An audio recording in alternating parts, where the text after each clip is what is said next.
မင်္ဂလာပါရှင်ဝေယံလက်ထွန်းနဲ့မန္တလေးမှာအိမ်သုံးလျှက်စစ်ပစ္စည်းတွေအစုံလင်ရနိုင်ပြီဆိုတာသိကြပြီးပြီလားရှင်ကဲဝေယံလက်ထွန်းနဲ့မန္တလေးဆိုင်လေးကိုအလဲသွားကြည့်ရအောင်နော်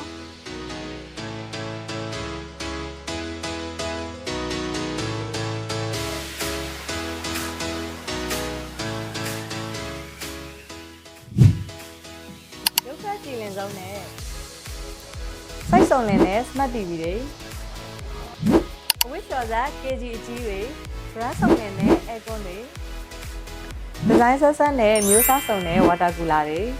vacuum cleaner အစုံ iron တွေမျိုးစားစုံနဲ့မျိုးကြောင်သောပစ္စည်းတွေ